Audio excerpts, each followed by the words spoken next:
नमस्कार, मैं कैलाश शर्मा एक बार फिर उपस्थित हूं आपके सामने कक्षा 10 मणि का भाग 2 का तीसरा पाठ लेकर, जिसका नाम है रमणीया ही सृष्टि ही एषा। इस वीडियो में हम इस पाठ के अभ्यास कार्य के विषय में चर्चा करेंगे। पहला प्रश्न है, अधोलिखितान प्रश्नान आम अथवा नहीं माध्यमेन उत्तरत, अर्थात नीचे दिए गए प्रश्नों का उत्तर आम या नहीं में देना है, यानी हाँ या ना में देना है। पहला है, किम काका इति राजहंसस्य ध्वनि ही, क्या काका की ध्वनि राजहंस की है? नहीं, नहीं। क्यों? क्योंकि ये कौवे की है। किम काका मेध्यम अमेध्यम वा सर्वमेव भक्षयति, क्या कौवा शुद्ध अशुद्ध सब कुछ खाता है? आम, हाँ।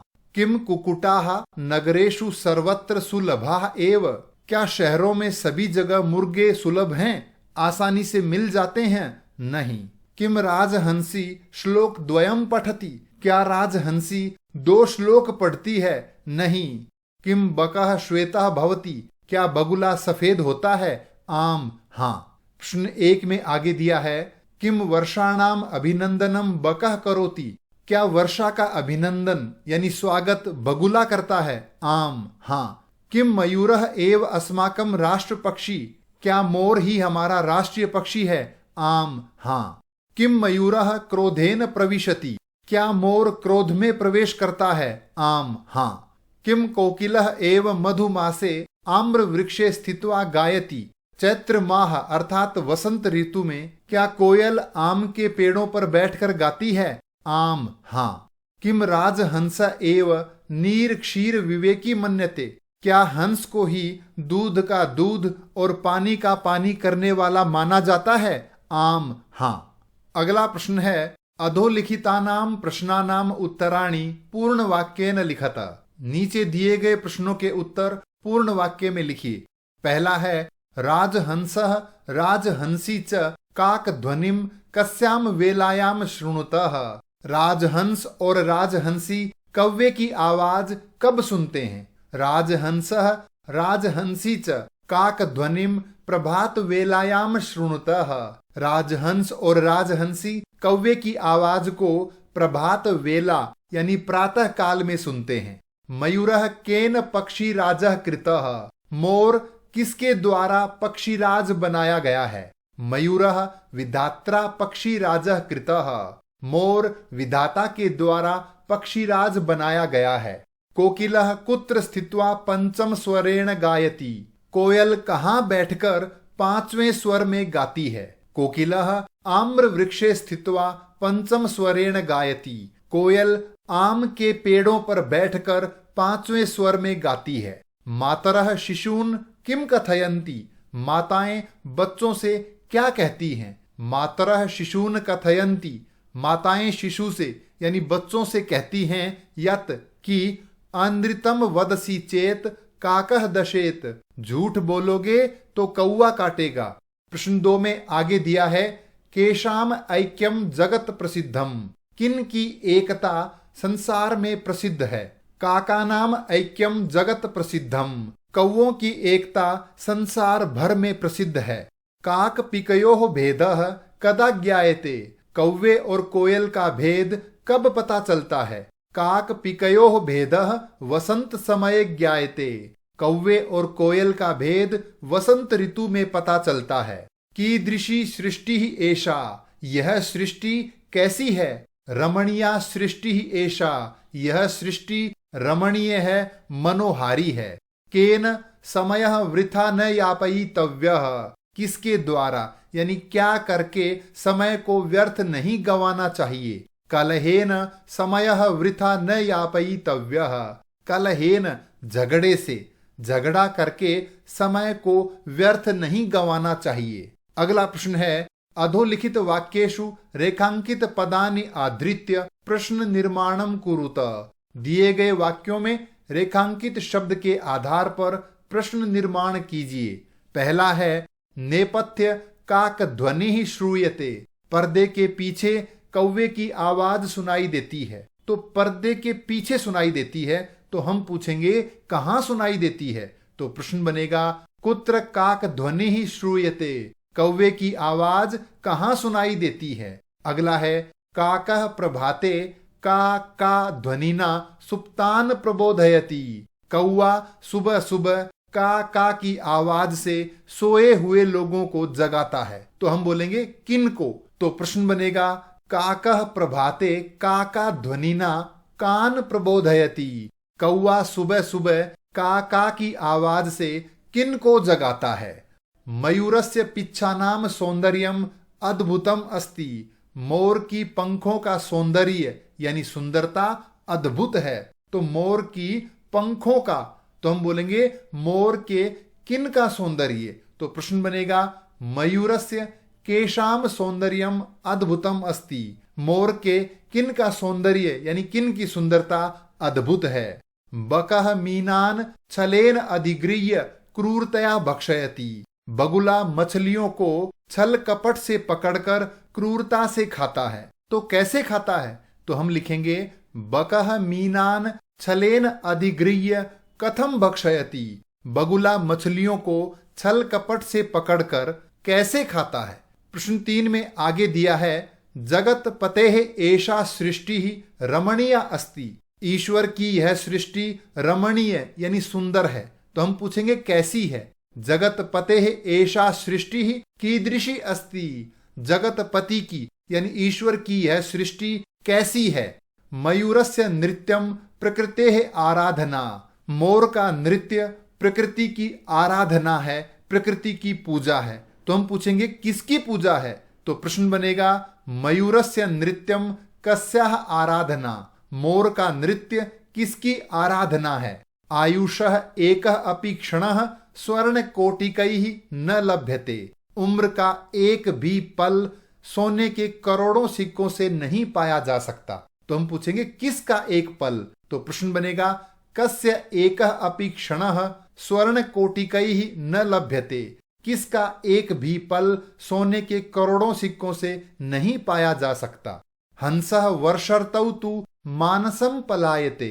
हंस वर्षा ऋतु में तो मानसरोवर चला जाता है।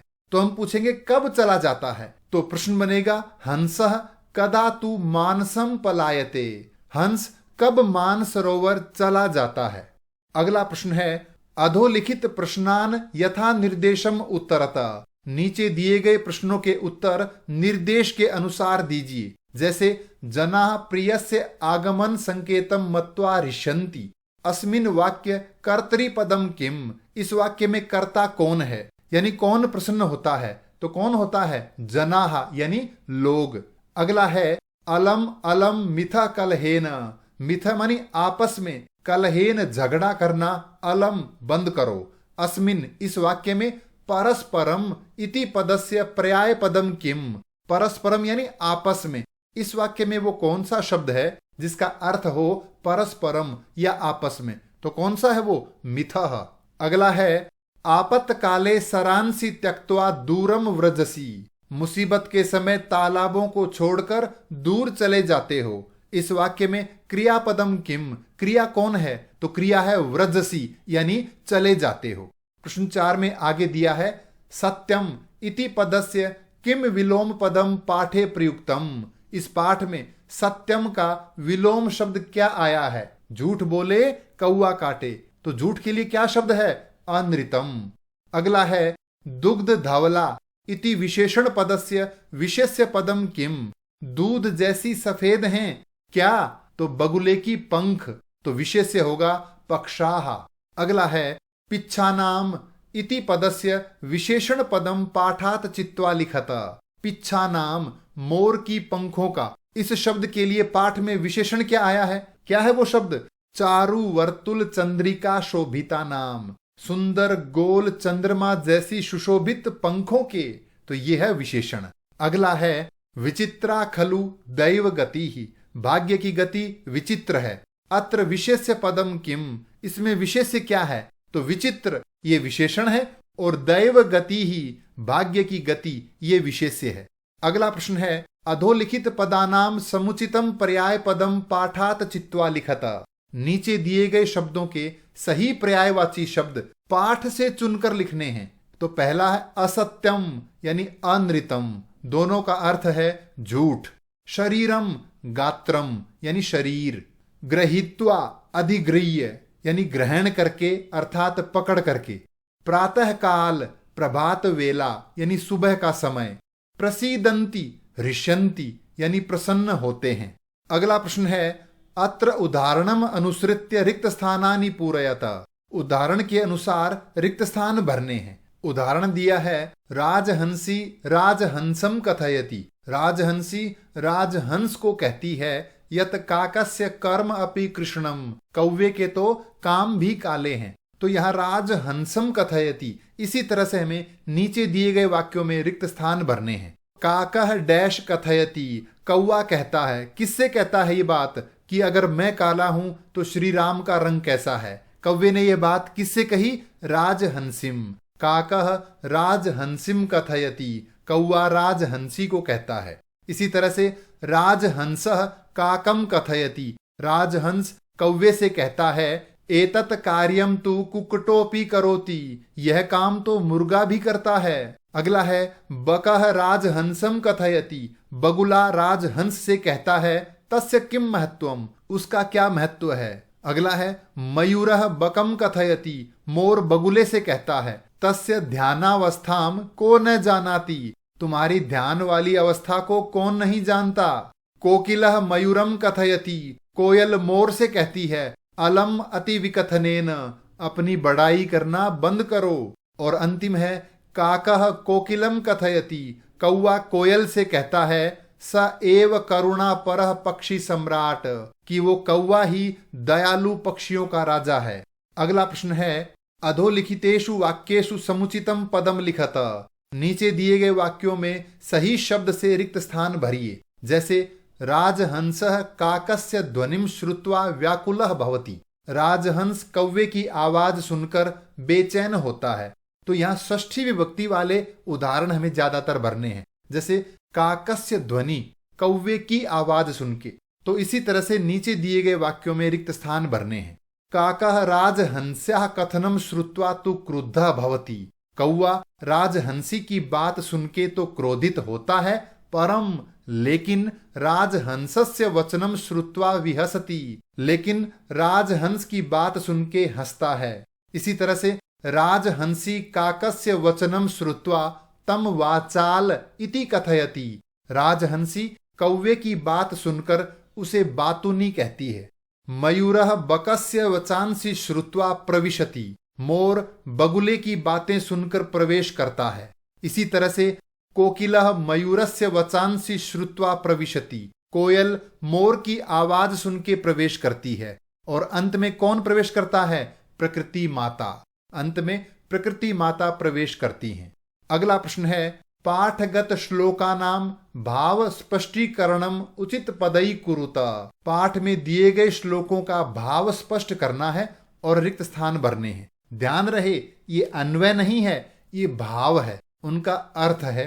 पहला है, यदि काकस्य चंचु देशे माणिक्य रत्नम अपि भवेत, यदि कव्वे की चोंच वाले हिस्से में माणिक्य रत्न भी हों, तथापि सह राजहंसः न मन्यते, तो भी वह राजहंस नहीं माना जाएगा, अपितु काकः एव, बल्कि कौवा ही रहेगा। एवमेव, इसी प्रकार यदि काकस्य पक्षाः मणिभिः ग्रथिताः, इसी प्रकार यदि कौवे के पंख मणियों से गूंथ दिए जाएं, मणियां जड़ दी जाएं, तथापि तब भी सह काकः एव न राजहंसः, तो भी वह कौवा ही रहेगा, राजहंस नहीं बन सकता। दूसरे श्लोक का भाव है, हंसः श्वेत वर्णः, हंस का रंग सफेद होता है। बकस्य अपि च वर्णः, और बगुले का रंग भी श्वेतः एव, सफेद ही होता है। अतः बक हंसयोः वर्ण दृष्टया कोपि न भेदः, बगुले और हंस में रंग की दृष्टि से कोई भेद नहीं है। परम हंस एव विवेकशीलः मन्यते न तु बकः, लेकिन हंस को ही बुद्धिमान, अच्छी समझ वाला माना जाता है, बगुले को नहीं। अगले श्लोक का भाव है, काकस्य वर्णः कृष्णः पिकस्य अपि वर्णः कृष्णः, कौवे का रंग भी काला होता है और कोयल का रंग भी काला होता है। एतयोः भेदः तु वसंत समय एव ज्ञायते, इनका भेद तो वसंत समय में पता चलता है। यत कि काकः काकः पिकः च पिकः अस्ति, कि कौवा तो कौवा होता है और कोयल कोयल ही होती है। अगला प्रश्न है, निम्नलिखित कथनेषु स्थूलानि सर्वनाम पदानि कस्मै प्रयुक्तानि इति लिखत। नीचे दिए गए इन वाक्यों में ये रेखांकित शब्द किसके लिए आया है ये लिखिए। उदाहरण है, सर्वथा जागरूक अहम, मैं हमेशा जागरूक रहता हूं। तो यहाँ ये अहम किसके लिए आया है? काकाय, कौवे के लिए। इसी तरह हमें नीचे दिए गए वाक्यों में बताना है। पहला है, सरस तीरे विहरती मई, तालाब के किनारे मेरे द्वारा घूमते हुए। तो ये मई शब्द किसके लिए आया? राजहंसाय। अगला है, कथम माम अधिक्षिपसी, क्यों मुझे अपमानित कर रहे हो। तो ये माम शब्द किसके लिए आया? बकाय, बगुले के लिए। अहम एव वृष्टेः अभिनंदनम करोमि, मैं ही बारिश का स्वागत करता हूं। ये अहम किसके लिए आया? बकाय, बगुले के लिए। मम नृत्यम तु प्रकृतेः आराधना, मेरा नृत्य तो प्रकृति की पूजा है। यहां ये मम शब्द किसके लिए आया? मयूराय, मोर के लिए। इसी तरह प्रश्न 9 में आगे दिया है, अहम पंचम स्वरेण गायामी, मैं 5वें स्वर में गाती हूं। ये अहम किसके लिए है? कोकिलाय, कोकिल यानी कोयल के लिए। अहमेव सर्व शिरोमणि ही, मैं ही सबसे श्रेष्ठ हूं। ये किसने कहा था? बगुले ने। तो अहम शब्द आया है बकाय, बगुले के लिए। सर्वैहि एव मे शोभा, तुम सभी से ही मेरी शोभा है। ये मे शब्द किसके लिए आया? प्रकृत्यई, प्रकृति के लिए। अहमेव नीर क्षीर विवेकी, मैं ही दूध का दूध और पानी का पानी करने वाला हूं। तो ये अहम शब्द किसके लिए आया? राजहंसाय, राजहंस के लिए। अगला प्रश्न है, केन कथितानि एतानि कथनानि, ये नीचे दिए गए कथन किसने कहे? पहला है, अहम तु अतीव कर्तव्य परायणः, मैं तो बहुत कर्तव्य परायण हूं। ये किसने कहा? काकः, कौवे ने। नीर क्षीर विवेके तु हंसो हंसः बको बकः, दूध का दूध पानी का पानी करने में हंस हंस ही है और बगुला बगुला ही है। ये किसने कहा? राजहंसः यानी राजहंस ने। दुग्ध धवलाः मे पक्षाः, मेरी पंख दूध जैसी सफेद हैं। किसने कहा? बकः, बगुले ने। अहमेव सर्व शिरोमणि ही, मैं ही सबसे श्रेष्ठ हूं। ये किसने कहा? बकः यानी बगुले ने। सर्वेषामेव महत्वम विद्यते यथा समयम, समय समय पर सबका महत्व होता है। ये किसने कहा? प्रकृति माता, प्रकृति माता ने। अगला प्रश्न है, अधोलिखित वाक्येषु समस्त पदैहि रिक्त स्थानानि पूरयत, नीचे दिए गए वाक्यों में कोष्ठक में दिए गए इस विग्रह को समस्त पद में बदलकर लिखना है। तो सरसः तीरे, सरस तीरे यानी तालाब के किनारे। राजहंसः हंसी च सरस तीरे विहरतः, राजहंस और हंसी तालाब के किनारे विहार करते हैं, घूम रहे हैं। काकस्य ध्वनि ही, काक ध्वनि, कौवे की आवाज। क्या कहेंगे? काक ध्वनि। तत्र काक ध्वनि अपि श्रूयते, वहां पर कौवे की आवाज सुनाई देती है। काकः क्रोधेन सहितम यानी स क्रोधम प्रविशति, कौवा क्रोध सहित प्रवेश करता है। काकः आत्मानम सत्यम प्रियम यस्य तम, जिसको सत्य प्रिय हो ऐसा। क्या होगा? सत्य प्रियम कथयति, कौवा अपने आप को सत्य को पसंद करने वाला यानी सत्य प्रिय कहता है। माणिक्यानि च रत्नानि च तेषाम समाहारः, मणि और रत्न इनका समाहार यानी समूह क्या कहलाएगा? माणिक्य रत्नम।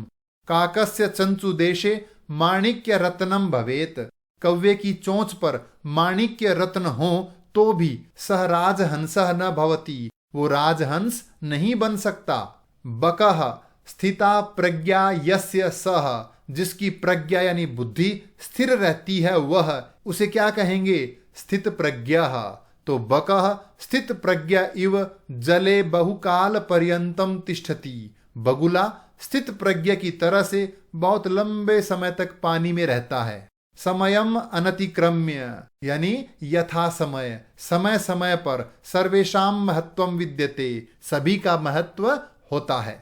अगला प्रश्न है, रेखांकित पदानाम प्रसंगानुसारम उचितम अर्थम चित्वा लिखत।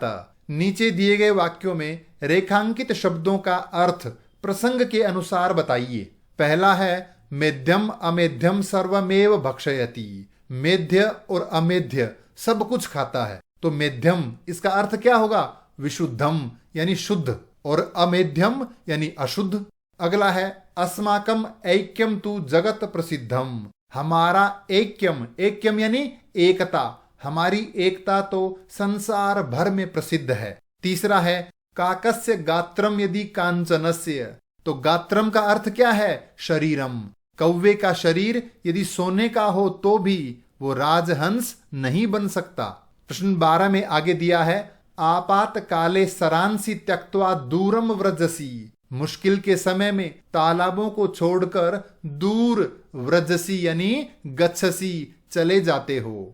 बकह मीनान छलेन अधिगृह्य क्रूरतया भक्षयति। बगुला मछलियों को छल कपट से अधिगृह्य, अधिगृह्य यानी गृहीत्वा अर्थात पकड़कर क्रूरता से खाता है।